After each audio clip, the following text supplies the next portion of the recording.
এই জ্ঞান যাদের মধ্যে নাই, হয়তো বলবেন হিংসা নাকি আমাদের সাথে। আমি কোরআন থেকে বলছি, উলাফা গায়রুল্লাহ তা'মুরুনি আ'বুদু আইয়াল জাহিলুন। আল্লাহ পাক এই আয়াতের মধ্যে জাহেল বলে সম্বোধন করেছে জাগতিক শিক্ষিত ব্যক্তিদেরকে, মূর্খ বলে।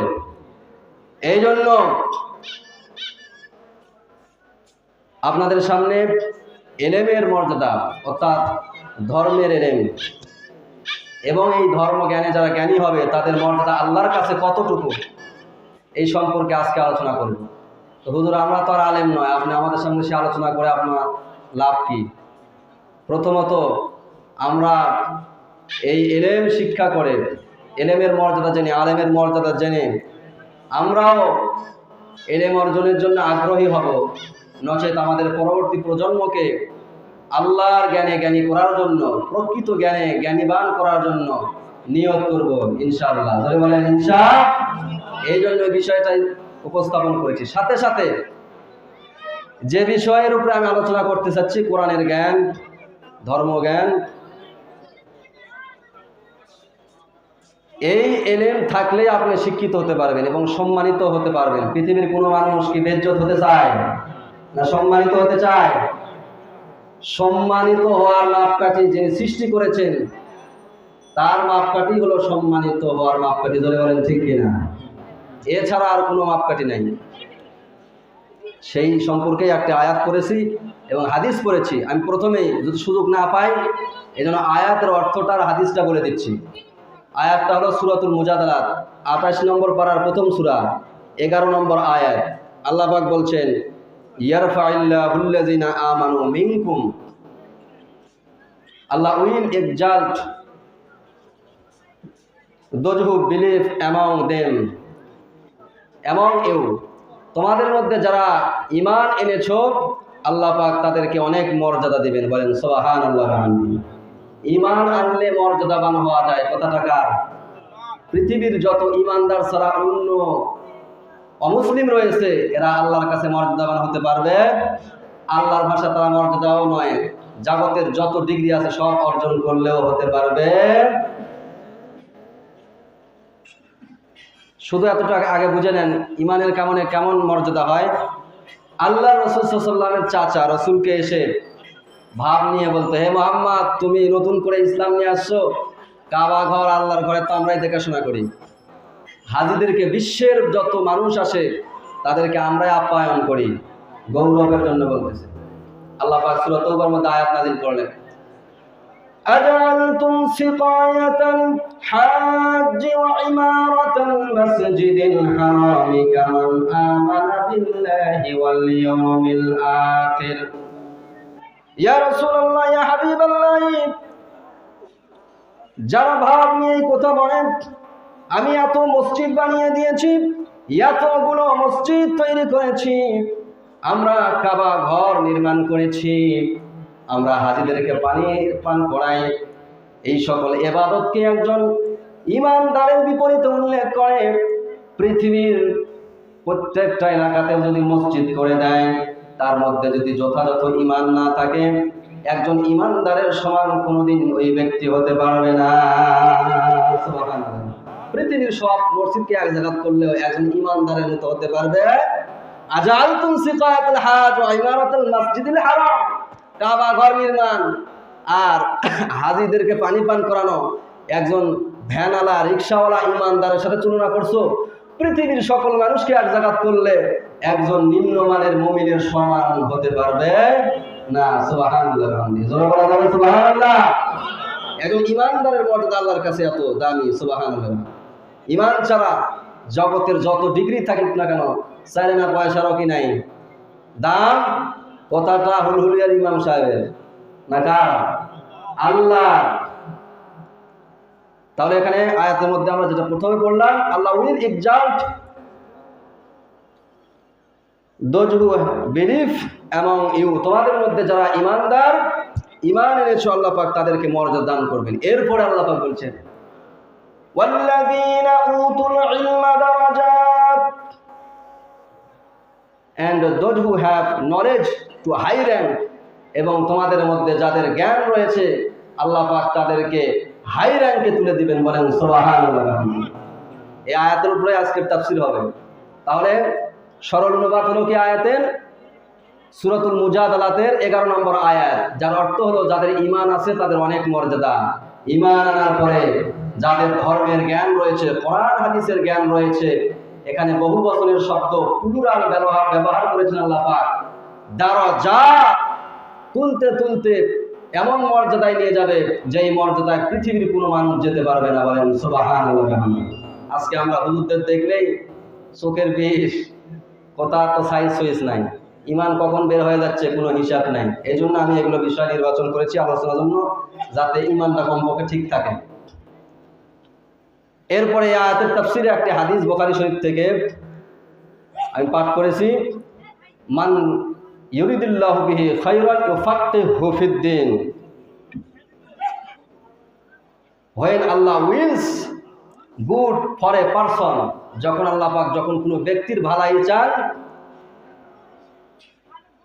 grant him understanding of the religion, আল্লাহ পাক তাকে দ্বীনের জ্ঞান দান করেন, বলেন সুবহানাল্লাহ। আল্লাহ পাক যখন কোনো মানুষকে ভালো চান, কোনো মানুষের ব্যাপারে আল্লাহ পাকের দয়া আছে, এটা কিভাবে বুঝবেন? আল্লাহ পাক তাকে দ্বীনের রাস্তায় নিয়ে এসেছেন, বলেন সুবহানাল্লাহ। তাহলে যারা নামাজ রোজা করে না, ওরা বলে যে আমি ভালো আছি, নামাজ না পড়লে ঈমানটা পাকা, 1 নম্বরের বাটপার, বলেন ঠিক কিনা? তাহলে এই দুইটা আয়াত, আমার সব ওয়াজ ভুলে গেলেও এই দুটো মনে রাখবেন। একটা হলো সূরা মুজাদালাতের একটি আয়াত, যাদের ঈমান আছে অনেক মর্যাদা, আর যাদের ঈমান আনার পরে এলেম আছে সর্বোচ্চ মর্যাদা আল্লাহ পাক তাদেরকে দান করেছেন, বলেন সুবহানাল্লাহ। আপনি যদি হিংসা করেন, আল্লাহর সাথে শত্রুতা হবে। আর এটার সাথে বুখারী শরীফের একটি হাদিস পড়েছি, আল্লাহ যার ভালো চান তাকে দ্বীনি ইলম দান করেন, বলেন সুবহানাল্লাহ। এখন এটার উপরে বিস্তারিত আলোচনা হবে। আল্লাহ পাক যতদূর আলোচনা করার তৌফিক দান করেন, এর মধ্যেই আমাদের মেহমানরা চলে আসবে। ওমা তাওফীকি ইল্লা বিল্লাহ। বর্তমান যুগের মানুষের ঈমান নষ্ট হচ্ছে সবচেয়ে এই কারণে বেশি, জাগতিক শিক্ষাকে তারা শিক্ষার মানদণ্ড মেনে নিয়েছে। এজন্য আমি এই বিষয়গুলোর উপর আলোচনা করি বেশি, কারণ জাগতিক শিক্ষায় শিক্ষিত তাদেরকে যদি ধর্মের এলেমের কথা বলা হয়, তারা একটা অন্য মনস্ক ফোর্থ সাবজেক্ট, এটা শিখলেও হয় না শিখলেও হয়, তার মানে আমি আগে থেকে জ্ঞানী আছি, নিজেকে জ্ঞানী মনে করার কারণে এটা এখন না শিখলেও হয় এইরকম মনে করে, কিন্তু এখন সে জ্ঞানের কাতারে এখন ঢুকেইনি। মানুষ যখন নিজের মধ্যে পিপাসা অনুভব করবে তখন তো পানির কাছে যাবে, ধরে বলেন ঠিক কিনা? যদি মনে করে আমি এখন জ্ঞানী হতে পারি না, আমার জ্ঞানের দরকার, তখন না সে জ্ঞান অর্জন করবে, অন্বেষণ করার চেষ্টা করবে, ধরে বলেন ঠিক কিনা? এই জন্য একমাত্র জ্ঞান হলো কি কোরআন এবং হাদিসের জ্ঞান। এছাড়া পৃথিবীর যেগুলো জ্ঞান, এগুলো শাব্দিক অর্থের জ্ঞান, এগুলো হলো দুনিয়ার প্রিয়জন নয়, যেটাকে আমরা 90% মানুষ এখানে রাখার কারণে আল্লাহর কোরআনকে শুধু ফোর্থ সাবজেক্ট বানায় কেউ, তাহলে আল্লাহ তাকে মেন সাবজেক্ট বানাবে, এটাই বুঝলেন না? তারাও আল্লাহর কাছে ফোর্থ সাবজেক্ট হয়ে যাবে। মুসলমান ভাইরা আমার, আল্লাহ রাব্বুল আলামিন বলেন ইউদিল্লু বিহি কাসীরা ওয়া ইয়াদি বিহি কাসীরা। আল্লাহ পাক এই কোরআনের মাধ্যমে একদল মানুষকে পথভ্রষ্ট করে দিবেন, আর একদল মানুষকে আল্লাহ পাক মর্যাদাবান করে দিবেন, হেদায়েত করে দিবেন। এই আয়াতের তাফসীরের মধ্যে হাদিস এসেছে, আল্লাহ রাসূল বলেন ইন্নাল্লাহা তাআলা ইয়ারফাউ বিহাযাল কিতাবি আকওয়ামান ওয়া ইয়াযউ বিহি আখারিন। আল্লাহ রাসূল বলেন এই কোরআনের মাধ্যমে আল্লাহ পাক একদল জাতিকে সম্মানিত করবেন, আরেক দল মানুষকে বেইজ্জত করবেন। এর ব্যাখ্যা কি, তাফসীর কি? যারা কোরআনের পক্ষে থাকবে, যারা কোরআনের কথা বলবে, যারা কোরআনকে মহব্বত করবে, যারা কোরআন প্রতিষ্ঠার কাজে আত্মনিয়োগ থাকবে, আল্লাহর জমিনে আল্লাহর আইনকে প্রতিষ্ঠিত করার পক্ষে যারা থাকবে, আল্লাহ পাক তাদেরকে সম্মানিত করবে। আর যারা এই কোরআনের বিপক্ষে থাকবে, নিজে তো কোরআনের কথা বলেই না, নিজে তো কোরআন প্রতিষ্ঠিত হোক এই আন্দোলন করেই না, চেষ্টা চালায় না, আল্লাহর জমিনে আল্লাহর কোরআনকে যারা প্রতিষ্ঠিত করতে চায় তাদের বিরুদ্ধাচরণ করে, আল্লাহ পাক এই কোরআনের মাধ্যমে তাদেরকে পথভ্রষ্ট করে ধ্বংস করে দিবেন, বলেন নাউযুবিল্লাহ। মুসলমান ভাইরা আমার,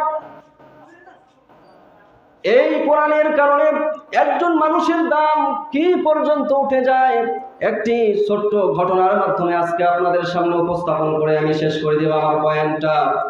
আগে আপনাদের সামনে ভূমিকা স্বরূপ বলতে চাই, এই কোরআনের মাধ্যমে আল্লাহ পাক সব কিছুকে দামি করে দিয়েছেন। মাসে এরকম ভাবে বছরের মধ্যে 12টা মাস, তার মধ্যে একটা মাস যেই মাসের মধ্যে কোরআন নাজিল হয়েছে সেই মাসটার নাম কি একটু জোরে বলা যাবে কি? মুসলমান ভাইরা আমার, রমজান মাস, যেই মাসেই কোরআন নাজিল হওয়ার কারণে 12টা মাসের মধ্যে আল্লাহ পাক রমজানকে সবচেয়ে সম্মানিত করে দিলেন। আল্লাহ পাক পবিত্র কোরআনে বলেন, শাহরু রমাদানাল্লাযী উনজিলা ফীহিল কুরআন। আল্লাহু আকবার। আল্লাহ পাক বলেন, রমজান মাস যেই মাসে কোরআন নাজিল হয়েছে, কোরআন নাজিল হওয়ার কারণে বছরের 12 মাসের মধ্যে রমজানের মাসটা দামি হয়ে গেল। বছরে 365 দিনের মধ্যে 365 দিন রাতের মধ্যে যেই রজনীতে কোরআন নাজিল হয়েছে, আল্লাহ পাক সেই রজনীর নামে আলাদা একটি সূরা কোরআনের মধ্যে নাজিল করে দিয়েছেন। সূরাটার নাম কি জোরে বলা যাবে কি একটু? সূরাতুল কদর, সম্মানের সূরা। আল্লাহ পাক বলেন, ইন্না আনজালনাহু ফি লাইলাতিল কদর, নিশ্চয় আমি এই কোরআনকে কদরের রজনীতে নাজিল করেছি। 365 দিন রাতের মধ্যে কোরআনটা যেই রজনীতে নাজিল হয়েছে, সেই রজনীর দাম আল্লাহর কাছে 1000 মাসের চেয়েও বেশি দামি হয়ে গেছে। বলেন সুবহানাল্লাহ।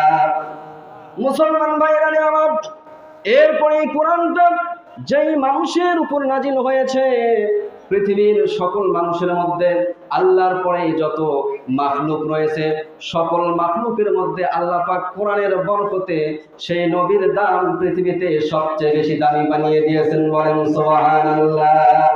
শুধু তাই নয়, সকল নবীকে আল্লাহ পাক দুনিয়াতে সান্ত্বনা দান করেছেন, আর সেই নবীকে তুলতে তুলতে আল্লাহ পাক একেবারে আরশের মেহমান বানিয়ে দিয়েছেন। বলেন সুবহানাল্লাহ।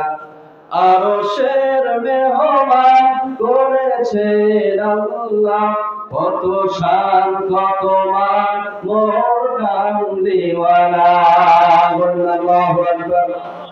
মুসলমান ভাইরা আমার, যেই কোরআনের কারণে একজন মানুষের দাম এত বেড়ে গেল, যেই কোরআনের কারণে একটা মাসের দাম বেড়ে গেল, যেই কোরআনের কারণে রাতের দাম বেড়ে গেল, এই কোরআন যদি আমি আপনি ধারণ করতে পারি, আমি আপনার দামও আল্লাহ পাকের কাছে অনেক অনেক বেড়ে যাবে। বলেন সুবহানাল্লাহ।